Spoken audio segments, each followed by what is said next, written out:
If you're anything like me, you'll pick up a pencil and use it to mark your workpiece, then later you'll go looking for your pencil and realize you've misplaced it. Well, here are 4 tips for always keeping a pencil handy in the workshop. First, take an appropriate sized drill bit, 3/8 in this case, and drill a hole somewhere in a workbench, cabinet, or anywhere else that's easily accessible in your workshop. Make sure it's deep enough to store your pencil, but not so deep that you can't get it out. Another good tip is to take a cable clip, flip the nail around, and then attach it to your workbench. These are fairly streamlined, so you can attach them all over the place and keep a pencil very handy.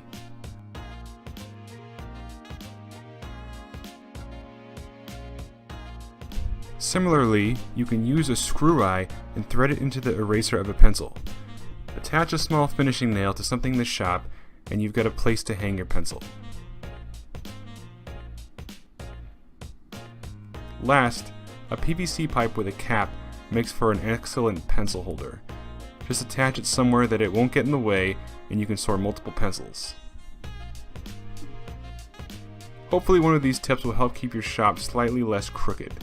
Thanks for watching. If you want to check out my website, the links are below, and follow me on Instagram to see what else I'm up to.